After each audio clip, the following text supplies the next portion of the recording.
Assalamualaikum warahmatullahi wabarakatuh. Halo semuanya, perkenalkan nama saya Najwa Zahira Safa Sulaiman.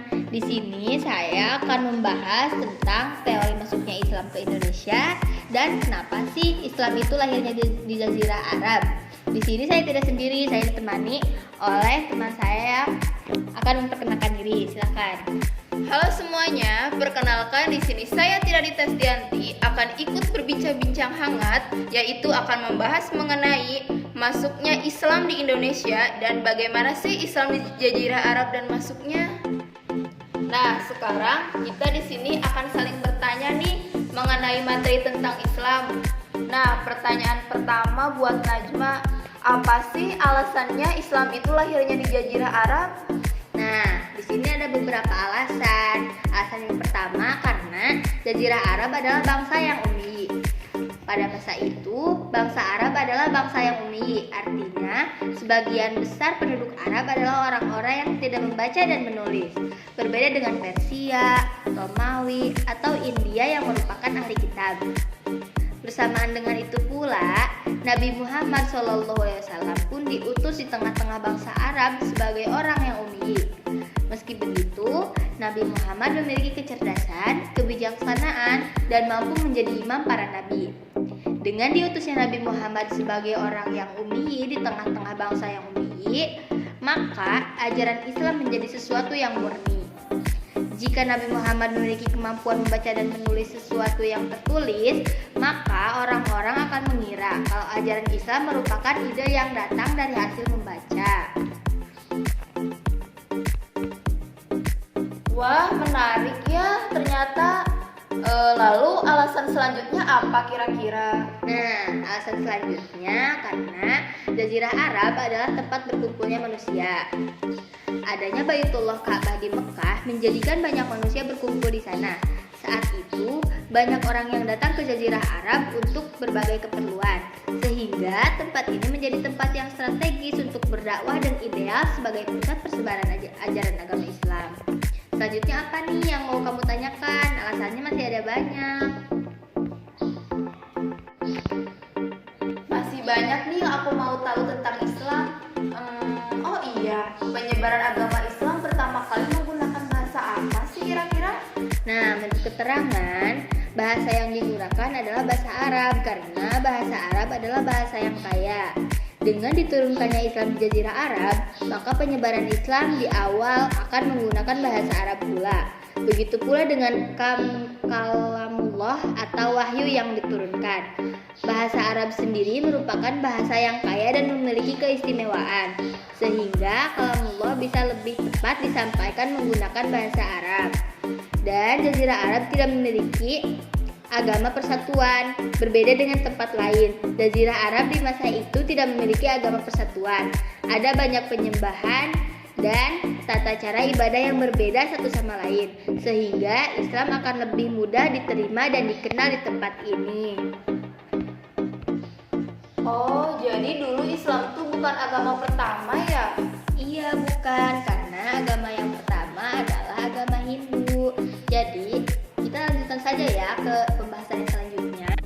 Nah, pembahasan selanjutnya ini alasan yang selanjutnya kenapa Islam lahir di Jazirah Arab.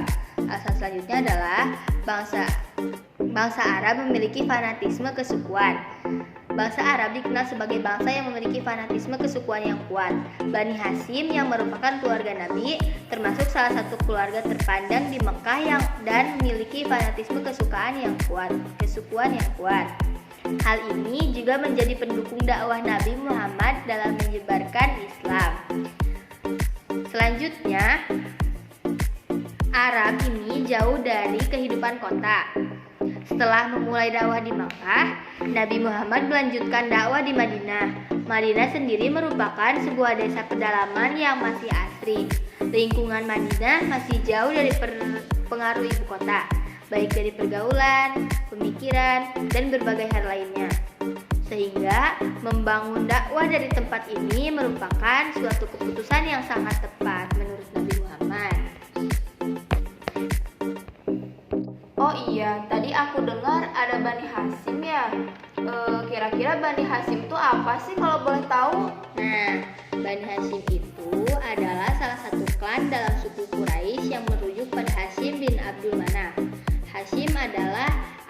dari kakek Nabi Muhammad SAW. Anggota dari klan ini juga dapat disebut dengan nama Al-Hashimiyun. Ada lagi yang mau kamu tanyakan? Nah, pertanyaan terakhir nih dari aku. Apa sih keunggulan yang dimiliki bangsa Arab pada masa itu? Nah, ini dia pertanyaan yang ditunggu.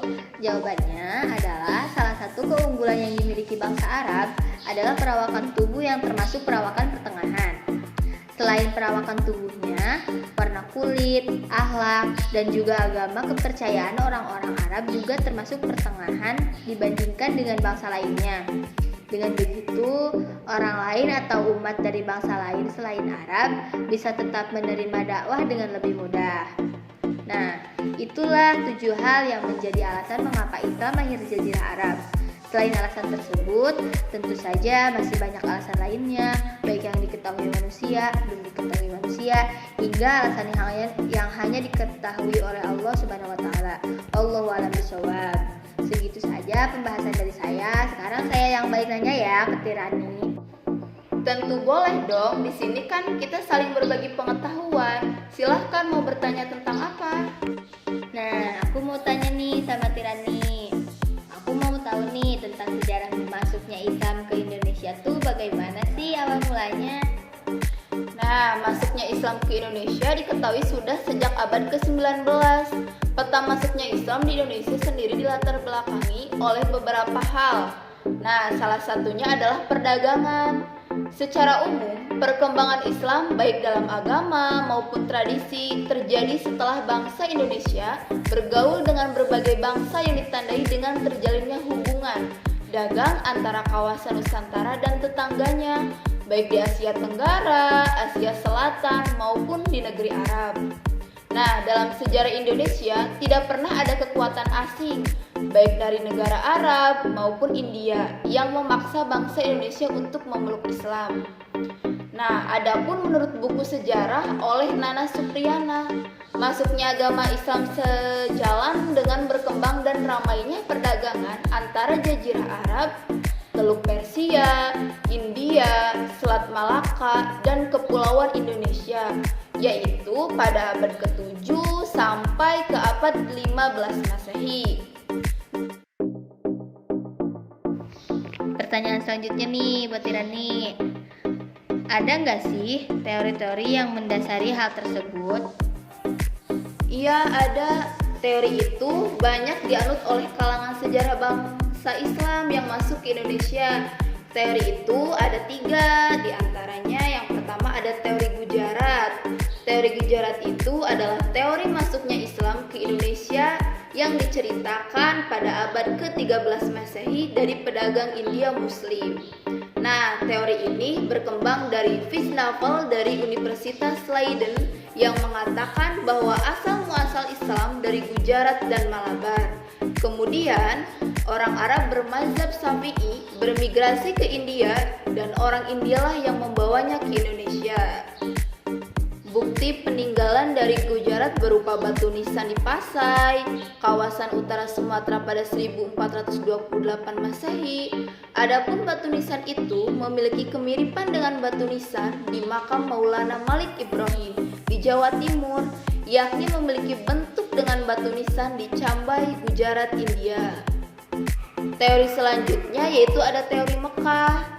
Teori Mekah yang dicetuskan oleh Hamka dalam Dies Natalis PT Ain ke-8 di Yogyakarta sebagai koreksi dari teori Gujarat. Nah, adapun disebutkan masuknya Islam terjadi sebelum abad ke-13 Masehi, yakni 7 Masehi atau abad pertama Hijriah. Hal ini dibuktikan setelah wafatnya Rasulullah SAW pada tahun 632 Masehi, di mana kepemimpinan Islam dipegang oleh para khalifah.